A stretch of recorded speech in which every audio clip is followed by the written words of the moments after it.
BJP নামৰ দলটোৰ পিছে পিছে 500 আৰু 1000 টকাৰ কাৰণে আপোনালোকে ঘূৰি থাকিব নালাগে।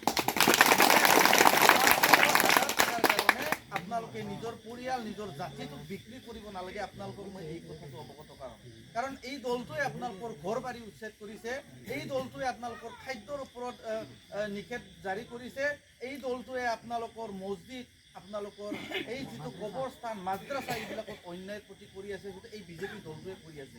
যে আপোনালোকৰ এটা লাভ পিছে পিছে আপোনালোকে ঘূৰিবলৈ আজিৰ পৰা যাতে নাতে। আৰু এক প্ৰকাৰ মই মহিপুৰ হকৰ কাৰণে চেলেঞ্জ কৰিছোঁ, মহিপুৰ হকক তোমাৰ পথাৰত জিতাই দিম। এইখিনি সময়ত প্ৰতিটো মিটিঙত নাথাকাৰ এটা কাৰণটো দৰ্শাম যে বহুত বড়ো গাঁওবিলাকত মই সোমাই আছোঁ, আৰু বড়ো গাঁওবিলাকে এক প্ৰকাৰ চেলেঞ্জ কৰিছে মহিপুৰ হকক জিতাই আনি তোমাৰ পথাৰ জিকি দিবাৰি জিলা পৰিষদৰ প্ৰাৰ্থী জিতাব, এইটো 100% চিয়'ৰ কৰি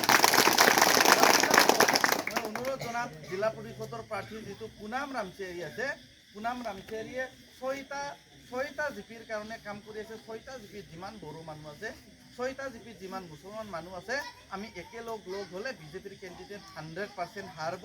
তাৰ কাৰণে কাম আমি শুৰু কৰি দিছোঁ, আৰু যোৱাকালিৰ পৰা বিভিন্ন প্ৰান্তত আমাৰ কাম হৈ আছে। আপোনালোকে অৱগত কৰিছে যে এইখিনি সময়ত বহুত ৰাতিও হ'ল, বিশিষ্ট ব্যক্তিসকলে আপোনালোকৰ মাজত বহুমূলীয়া ভাষণ দাঙি ধৰিছে।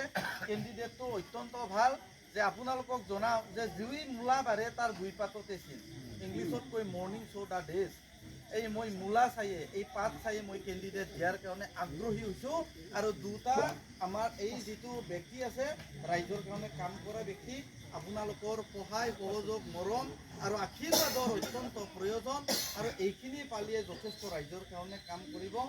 আৰু বিজেপিৰ দৰে দুৰ্নীতি কেণ্ডিডেটক আপোনালোকে ভয় খাব নালাগে। বিজেপিৰ মানে প্ৰাৰ্থীটোক ভয় খাই আছে,